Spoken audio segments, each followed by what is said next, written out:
Everyone, नमस्ते। रेखाको किचनमा तपाईहरुलाई स्वागत छ।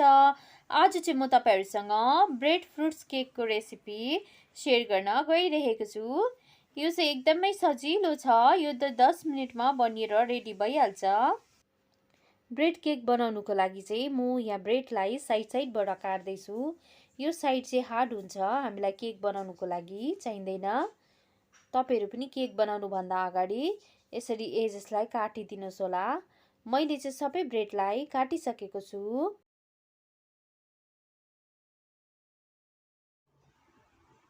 ब्रेडको यो उब्रेको भागलाई चाहिँ नफाकेर तपाईहरु ब्रेड क्रम्ब पनि बनाउन सक्नुहुन्छ। म चाहिँ यहाँ सुगर सिरप बनाउँदै छु। मैले चाहिँ यहाँ पानीमा 2 चम्ची चिनी हालेको छु। तपाईहरु यसमा कुनै फ्लेभर पनि एड गर्न सक्नुहुन्छ। चिनी मेल्ट नहुन्जेलसम्म मजाले घोल्नुस् होला।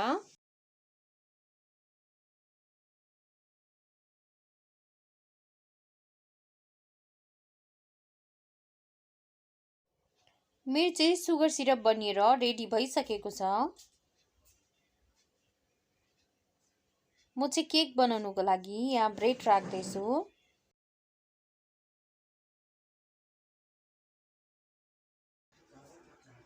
ब्रेडलाई मजाले सेट गरिसकेपछि म चाहिँ यहाँ सुगर सिरपले ब्रेडलाई सोक गर्दै छु। यसो गर्नुभयो भने चाहिँ हाम्रो ब्रेड ड्राई हुँदैन। म चाहिँ यहाँ ब्रशले गर्दैछु। यदि तपाईहरुकोमा ब्रश छैन भने चम्चीले पनि गर्न सक्नुहुन्छ। म चाहिँ यहाँ ब्रेडलाई फिक्स गर्नुको लागि कम्ती क्रिम लाउँदै छु।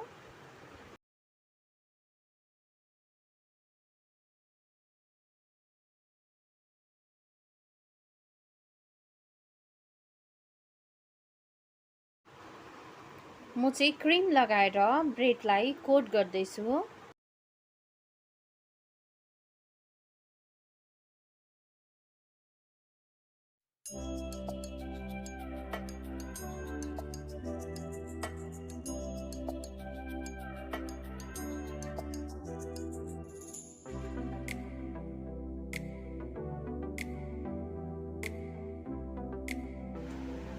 मैले चाहिँ यहाँ सबै क्रिमले कोट गरिसकेको छु। म चाहिँ यहाँ फ्रुट्स हाल्दै छु।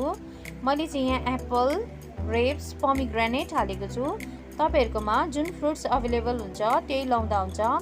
यदि लाउनु मन छैन भने नलाउँदा पनि हुन्छ। फ्रुट्स बिना पनि बनिन्छ यो केक। म चाहिँ यहाँ माथि फेरि ब्रेड राख्दै छु। मेरो चाहिँ सबै ब्रेड सेट भइसकेको छ। म चाहिँ अब यहाँ लाउँदै छु सुगर सिरप। अघिको जस्तै सेम प्रोसेस रिपिट गर्दा हुन्छ। म चाहिँ यहाँ लाउँदै छु क्रिम लगाएपछि फेरि माथिबाट फ्रुट्सले टपिङ गरिदिनुस् होला।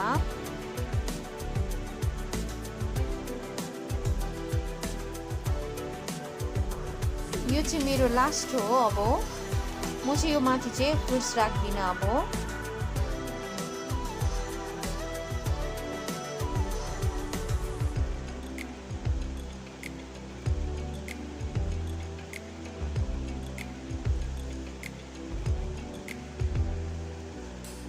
यहाँ ब्रेडको 3 स्टेप राखेको छु। तपाईहरु यसलाई कम्ती बेसी गर्न सक्नुहुन्छ। मैले चाहिँ सबै क्रिम लगाएर कोट गरिसकेको छु। म चाहिँ यसलाई सेट गर्दै छु।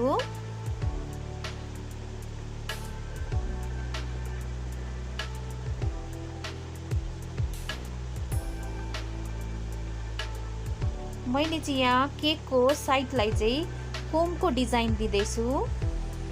तपाईहरु प्लेन पनि राख्न सक्नुहुन्छ या अरु डिजाइनहरु पनि दिन सक्नुहुन्छ। म चाहिँ अब केकको टपिङ गर्दै छु। टपिङ गर्दा चाहिँ मेरो क्यामेरा बन्द भएछ, अलिकति देखाउन सकेन, त्यसको लागि सरी। म चाहिँ यहाँ रेगुलर डिजाइन दिँदै छु। मैले चाहिँ केकको डिजाइनलाई चाहिँ एकदम सिम्पल राखेको छु। तपाईहरु पनि घरमा यो सजिलैसँगले बनाउन सक्नुहुन्छ।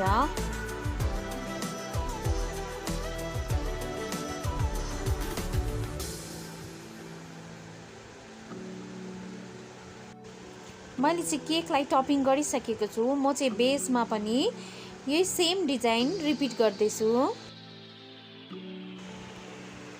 10 मिनटमै कति सजिलैसँगले हेर्नुहोस् त बेकरी जस्तो केक बनेर रेडी भएको छ।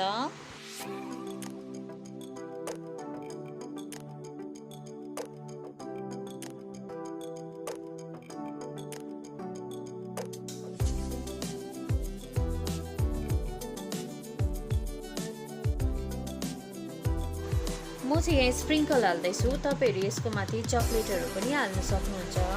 मेरो चाहिँ केक बनिएर रेडी भइसकेको छ। तपाईँहरूलाई यो ब्रेड केकको रेसिपी कस्तो लाग्यो प्लिज कमेन्ट गर्नुहोस् होला। यदि राम्रो लाग्यो भने लाइक पनि गरिदिनुहोस् होला। यदि रेखाको किचनमा नयाँ हुनुहुन्छ भने प्लिज मेरो च्यानललाई सब्सक्राइब गरेर बेल आइकनको घन्टीलाई दबाउनु नबिर्सिनुहोस् होला। यस्तै मिठो मिठो रेसिपी लिएर तपाईँहरूसँग आउने छु। तबसम्मको लागि बाई बाई, टेक केयर।